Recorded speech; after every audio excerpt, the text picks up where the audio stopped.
Ce document est produit par l'Université Joseph Fourier Grenoble 1 en collaboration avec la région Rhône-Alpes et l'Université numérique francophone des sciences de la santé et du sport. Maintenant que nous avons vu dans les 2 premiers chapitres du cours le cytosquelette d'actine et ses fonctions, nous pouvons aborder le chapitre sur les microtubules. Les microtubules font également partie du cytosquelette que l'on retrouve dans toutes les cellules de l'organisme. Vous pouvez voir sur cette photo de cellules observées en microscopie à fluorescence le réseau de microtubules qui a été coloré en rouge.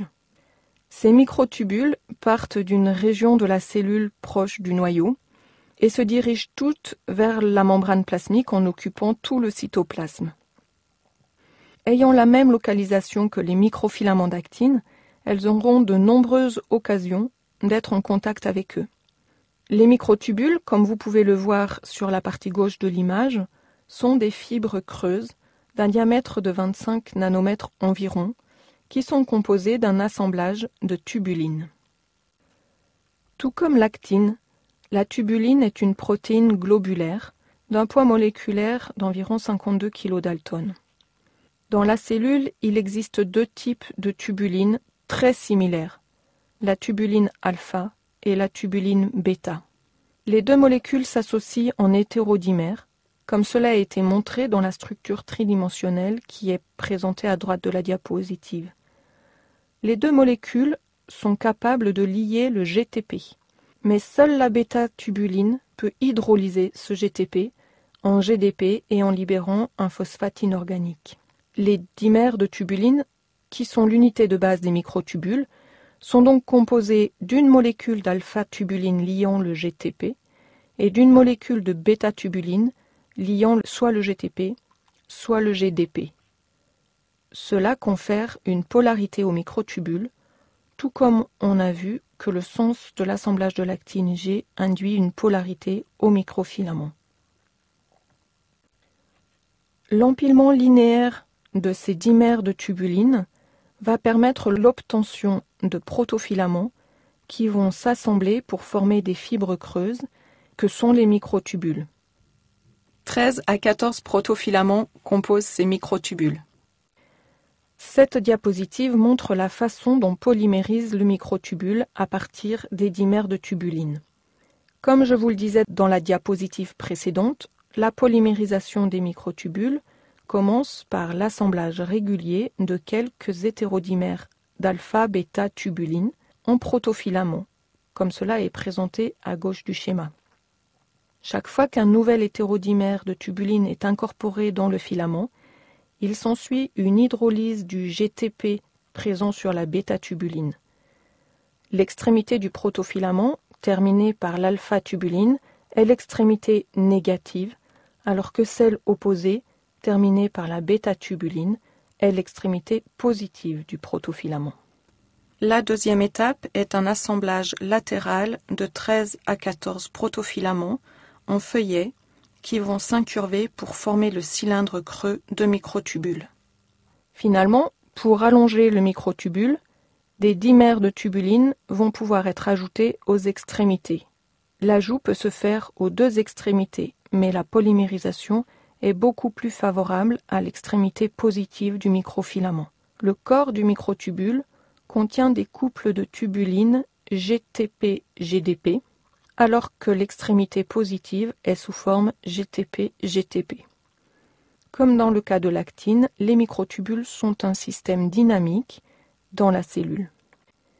Comme je viens de vous le dire, lors de la polymérisation des microtubules, il y a hydrolyse du GTP porté par la bêta-tubuline en GDP plus phosphate inorganique. Cela induit un léger changement de conformation qui confère une forme incurvée au protofilament. C'est la relaxation. Si les protofilaments ne sont pas maintenus les uns aux autres, alors la relaxation va entraîner ce qu'on appelle un phénomène catastrophe, c'est-à-dire que les protofilaments se dissocient du microtubule et dépolymérisent. Dans la cellule, il y a un équilibre entre la polymérisation et la dépolymérisation, et le phénomène de catastrophe est régulé par la présence de protéines de liaison au microtubule. Ces protéines sont appelées des MAP pour Microtubule Associated Proteins. Elles ont une spécificité tissulaire et cellulaire. Il en existe de nombreuses dans la cellule. Ici, je vous en présenterai deux types, les MAP de haut poids moléculaire et les protéines Tau, qui elles sont des protéines de petit poids moléculaire, de 20 à 60 kDa. Elles possèdent toutes un domaine de fixation aux tubulines qui va avoir pour rôle de favoriser la polymérisation, de faciliter l'assemblage et de stabiliser les microtubules. L'autre domaine de ces protéines est protubérant et peut se lier aux vésicules ou à d'autres microtubules ou encore à des filaments intermédiaires. La superfamille des MAP a été divisée en sous-familles. Ici est présentée la famille des MAP de type 1 qui contient MAP1A et MAP1B. Ces protéines sont des longues protéines filamenteuses de plusieurs centaines de nanomètres de long qui sont spécifiques des dendrites et des axones. Elles ont un domaine riche en acides aminés positifs qui permet la liaison aux tubulines. Le domaine protubérant de la protéine se lie aux filaments intermédiaires ou à d'autres microtubules. Grâce à cette propriété, la liaison des MAP aux microtubules permet de former des ponts entre les microtubules, ce qui contrôle l'espacement entre les microtubules. C'est ce qu'on voit représenté sur cette photo de microscopie électronique où les microtubules sont maintenus parallèles les unes par rapport aux autres avec un espacement constant. Et cela est permis par les MAP de type 1. Voyons maintenant les MAP de type 2 qui comprend MAP2 et MAP4. Ces protéines sont également des protéines de très haut poids moléculaire, de 100 à 300 kDa. MAP2 est spécifique des dendrites, alors que MAP4 est ubiquitaire et impliqué dans la mitose. Les domaines de liaison aux microtubules sont composés de 3 à 4 domaines qui se lient de façon parallèle aux microtubules. Comme le montre l'image, la liaison est possible seulement quand la protéine est sous forme déphosphorylée. Donc si ces protéines sont phosphorylées dans la cellule, elles se détachent des microtubules qui sont alors déstabilisés. La troisième famille de MAP sont des protéines de petit poids moléculaire qu'on appelle les Tau. Ces protéines sont spécifiques des axones. Contrairement aux MAP de type 1 et 2, elles se lient aux microtubules de façon perpendiculaire, ce qui permet de lier les protofilaments entre eux. Tout comme les autres MAP, Tau se lie aux microtubules sous forme déphosphorylée. L'hyperphosphorylation des protéines Tau est impliquée dans des maladies neurodégénératives telles que la maladie de Parkinson ou la maladie d'Alzheimer.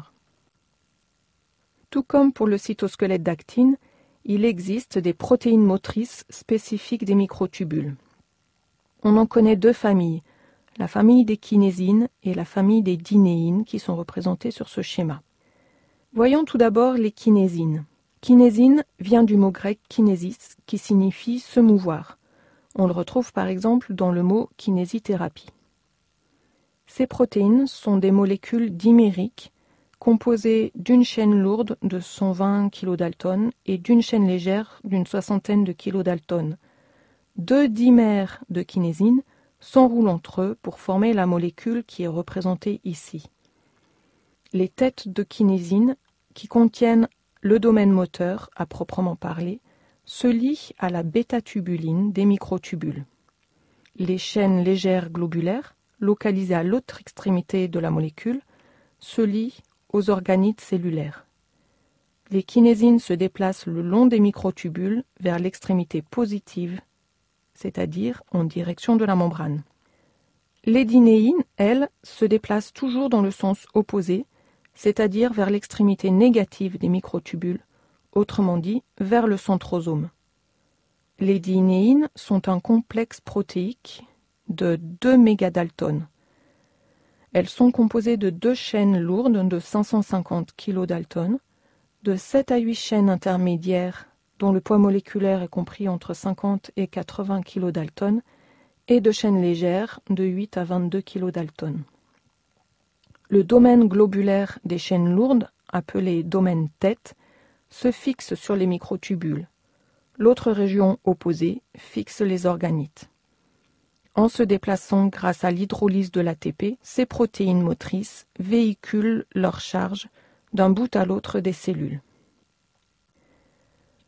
Pour finir ce chapitre, voyons par exemple comment se déplacent les kinésines sur les microtubules.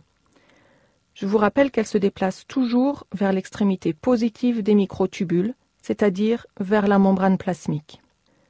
Sur ce schéma, les kinésines sont représentées en gris, avec les domaines ATP-asiques symbolisés par ces disques bleus et verts. Les pastilles rouges sont les domaines de liaison à l'ATP ou à l'ADP, selon qu'ils contiennent un petit t ou un petit d.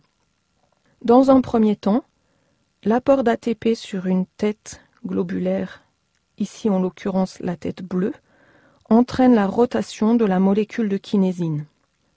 Puis, l'expulsion d'ADP qui était fixée sur la deuxième tête, c'est-à-dire la verte sur le schéma, permet à la kinésine d'interagir avec la bêta-tubuline.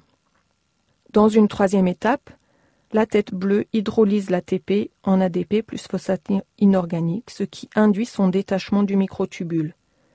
Finalement, la tête verte pourra fixer à nouveau une molécule d'ATP, ce qui entraînera la rotation de la molécule, comme dans la partie de gauche de l'image, et cela permet l'avancée de la kinésine le long du microtubule, et donc le transport des organites qui sont liés sur l'autre extrémité de la protéine, mais qui ne sont pas représentés sur ce schéma. Bien, j'ai terminé ce chapitre sur la structure des microtubules. Si vous l'avez bien compris, vous pourrez aborder le cours sur les fonctions de ces microtubules dans les cellules. Merci de votre attention.